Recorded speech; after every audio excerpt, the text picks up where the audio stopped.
Weekend, and it's time for the real news with Baron.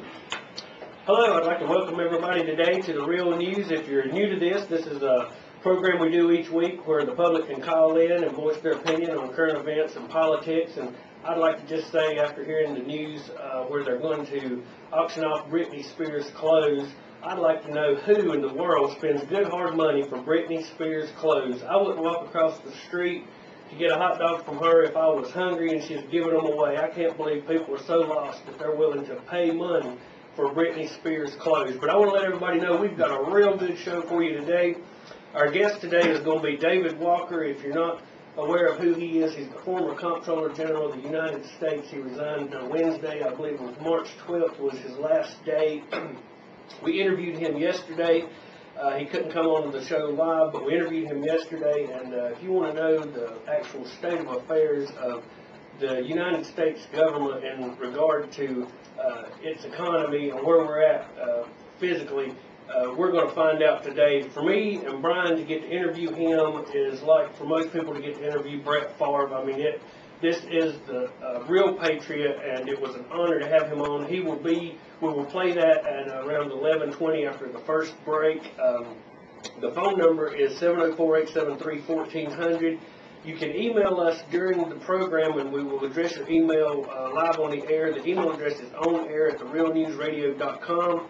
Our website is therealnewsradio.com. We've made a lot of accomplishments on it. You can watch the show live anytime. We will have the David Walker interview up hopefully later today or tomorrow, but by Monday at the latest. So you can always go there and watch the show. We tape it so you can watch it anytime if you're not able to be with us. And the program is streaming on WSICweb.com. So if you've got the internet, you can listen to it. So we've got a lot of information we want to cover, and also I would like to mention that our guest next week is going to be Virginia Foxx, Congresswoman. If anyone would like, we're going to be interviewing her Tuesday, so if you've got some questions you would like to ask, email them to us. We will ask her. Hopefully we're going to have about a 15-minute segment next week with her. I think it's very important to put the questions to our congressmen and women of where they stand on right to bear arms, the Patriot Act, same-sex marriage. So we're going to find out where she stands on several issues. I'd like to get the public involved and find out what you'd like to find out from her. We will ask your questions. Last week, I didn't get to cover how much we spend per gallon on oil or a gallon of gas in Iraq. We started with it. We didn't get to finish it. I think it will just astound you, so I'm going to start with that. Napoleon famously said that an army marches on its stomach, and that may have been true for the 19th century, but modern American military runs on jet fuel and lots of it.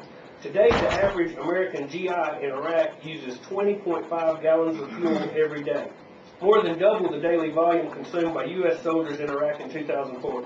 Thus, in order to secure the third richest country on the planet, the U.S. military is burning enormous quantities of petroleum, and nearly every drop of that fuel is imported into Iraq. These massive fuel requirements, just over 3 million gallons per day, for Operation Iraqi Freedom, according to the Pentagon's Defense Energy Support Center, are key reason for the soaring cost in the war effort. A few months before the invasion, Secretary of Defense Donald Rumsfeld declared that the looming war had nothing to do with oil, literally nothing to do with oil. The war was necessary, its planners claimed, because Saddam Hussein supported terrorism and left unchecked he would unleash weapons of mass destruction. The first U.S. soldier to die in combat in the invasion was killed fighting for control of the Ramallah oil field in southern Iraq. After that, the war's architects had promised that oil was going to rebuild Iraq. After the U.S. military took control in March 2003, Paul Wolfowitz told a congressional panel the oil revenues of that country could bring between $50 and $100 billion over the course of the next 2 or 3 years. We are dealing with a country that can really finance its own reconstruction, and relatively soon. The Pentagon had promised that the reconstruction of Iraq would be self-financing. Well, we found out that was a lie. After the invasion, when the inspectors failed to find any weapons of mass destruction, Bush and his supporters changed the story, claiming the U.S. had invaded Iraq to spread democracy in the Middle East. When democracy failed to materialize, the justification for the invasion turned to oil. During an October 2006 press conference, Bush declared the U.S. could not tolerate a new terrorist state in the heart of the Middle East with large oil reserves that could be used to fund its radical ambitions or used to inflict economic damage on the West. In 2007 alone, the U.S. military in Iraq burned more than 1.1 billion gallons of fuel. In November 2006, a study produced by the U.S. Military Academy estimated the delivery cost of 1 gallon of fuel to U.S. soldiers in Iraq cost American taxpayers $42.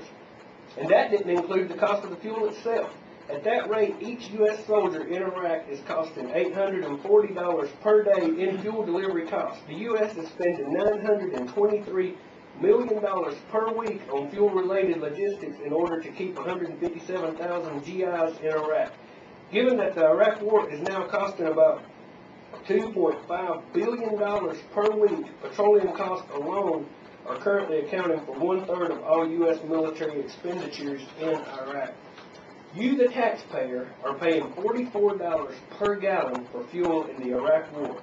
That's unbelievable. And to make it worse, the war is costing us $2.5 billion per week. And we are borrowing $3 billion a day to China, from China, to fund our war and our crumbling economy. I just thought the public would find that completely amazing, what we're paying for fuel in the third richest oil-rich country in the world, and the American taxpayers having that saddled on their back. It's just unreal. You don't get that kind of reporting on the regular news, I'm here to tell you, so that's why listen to the real news. You'll get some facts you don't hear anywhere else.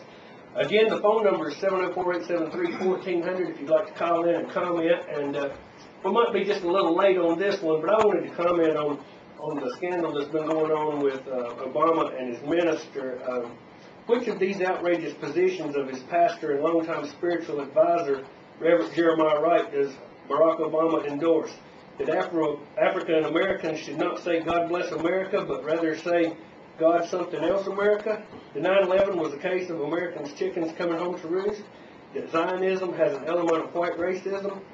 The one implied by his decision to make a pilgrimage to Libyan dictator Omar Gaddafi with Louis Farrakhan, a man Wright's church has hailed for having truly epitomized greatness, these are not idle questions and certainly not unfair ones. In response to the media inquiries about the relationship, Obama has condemned some of Wright's more incendiary remarks and sidestepped other ones by saying he wasn't at church that day. Are we to believe this is news to Obama, that after knowing this guy 20 years, he knew nothing of his statements made in public at Obama's church? Are the American people so dumb that they will accept that Obama was married by this man, goes to his church for 20 years, and is not like-minded with his views? Isn't that why you go to a particular church in the first place? You have found the doctrine that you aspire to. Obama has voiced some disagreement with these statements, but hasn't come close to saying he would disassociate with his long-term mentor. And why should he? It's obvious that birds of a feather flock together. Unfortunately for me, I don't like any of these three, and perhaps most crucial time in our country's history, given the unconstitutional wars, the failing economy, and rampant invasion from the South, we're faced with three prospects that undoubtedly will not offer any real change, but just more big government and sell out of the American people and the lower end of our middle class. We've got a phone call. Hello? Hey, how you doing today? Doing fine. I'm Salma, and I just wanted to call and commend the radio station for having a program like this. I think it's very informative, and I look forward to listening to it every Saturday. Oh, well, I appreciate your phone call. Where are you calling from, Ellen? Knoxville. Knoxville. Okay, great. Appreciate you calling. Spread the word. Feel free to call in anytime with any suggestions that you might have or stories you'd like for us to commentate on, because this program is not about Farron come down here for 60 minutes and telling you what he thinks. I want to get the public involved and get your opinion, because